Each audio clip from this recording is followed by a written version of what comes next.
Bonjour tout le monde. Aujourd'hui, on plonge dans un voyage assez fascinant au cœur même de la conscience. Imaginez un peu la scène. On prend plus de 100 personnes, on les place en isolation sensorielle, et ce qui est fou, c'est qu'elles rapportent des expériences intérieures hyper similaires. Ce qu'on va voir ensemble, là, c'est pas juste de la théorie, non. C'est carrément une sorte de carte, une cartographie d'un chemin intérieur que plein de gens ont, semble-t-il, parcouru. Qui meurt avant de mourir ne mourra jamais. Wow! C'est puissant comme phrase, hein? Ça vient directement de la source qu'on analyse et ça met la table pas à peu près. Évidemment, on ne parle pas ici de la mort physique, là. Non, on parle de la mort de l'ego, de cette petite voix dans notre tête. C'est l'idée de se dissoudre en quelque sorte pour paradoxalement s'ouvrir à quelque chose de beaucoup, beaucoup plus grand. Et c'est vraiment par là que tout commence. Alors, c'est parti, on entre dans le vif du sujet, la quête des profondeurs. Faut vraiment comprendre un truc super important ici. On n'est pas dans la théorie, pas du tout. C'était une exploration concrète, pratique, une véritable quête que des gens ont menée pour essayer de dessiner une carte de leur propre esprit. Et c'est là que ça devient vraiment, vraiment fascinant.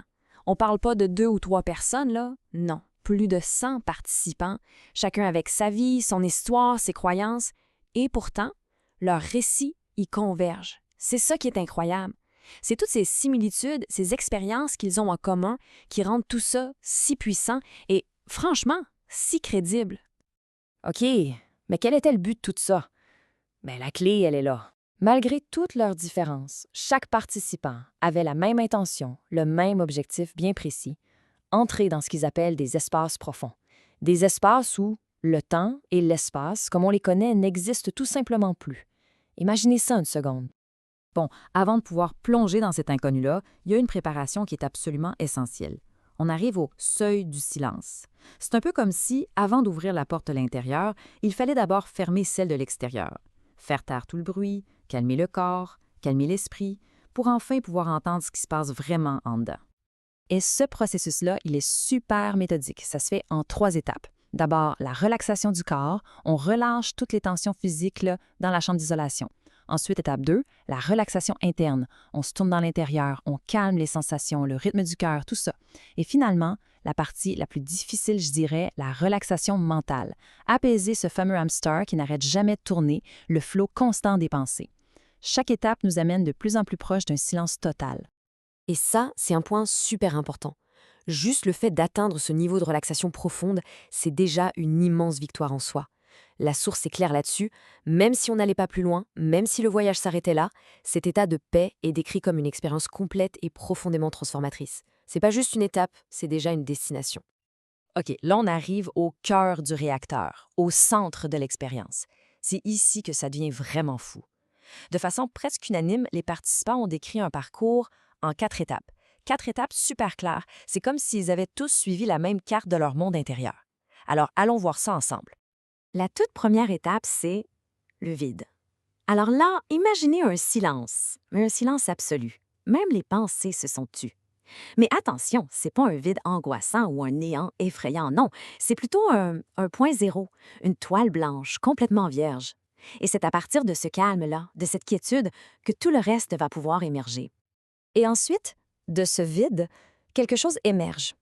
Les participants parlent d'une énergie lumineuse qui se met à circuler en eux, une force qui devient de plus en plus intense, tellement intense qu'elle crée la sensation d'avoir un double, un genre de corps d'énergie qui, des fois, peut même donner l'impression de se séparer du corps physique. Assez spécial, non? Cette énergie-là, elle sert de guide vers la 3e étape, le centre lumineux. Et ça, c'est décrit comme rien de moins que la source de la vie elle-même. C'est pas quelque chose qu'on observe de loin. Non, les gens se sentent littéralement aspirés vers ce centre et décrivent un moment de clarté absolue et surtout un sentiment profond de rentrer à la maison. Et la dernière étape, c'est une prise de conscience monumentale.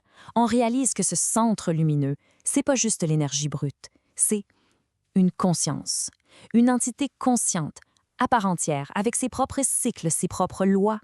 Le texte utilise une belle image, il l'appelle la cité cachée, la source de tout ce qui a un sens et qui existe bien au-delà de nous, bien au-delà de notre petite perception individuelle.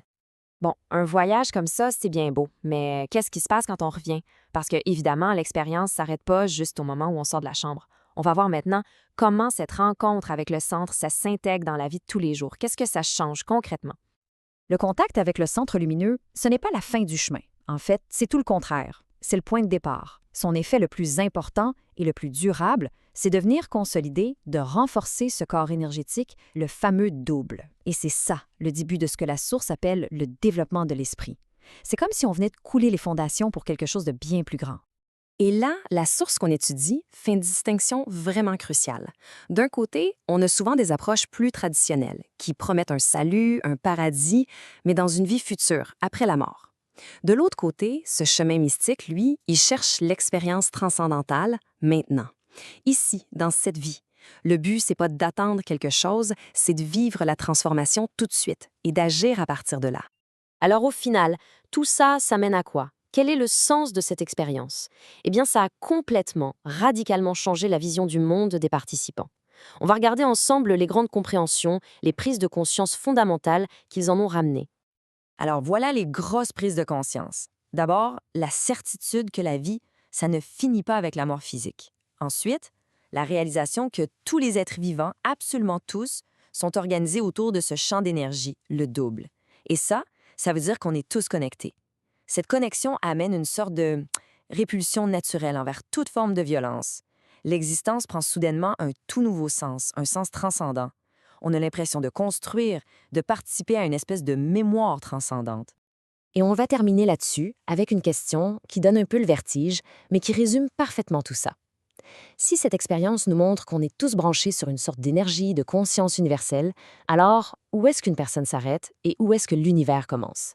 La ligne entre le soi et le tout devient pas mal floue, disons. Une pensée qui change pas mal la définition de ce que ça veut dire être soi. Merci d'avoir été là pour cette exploration.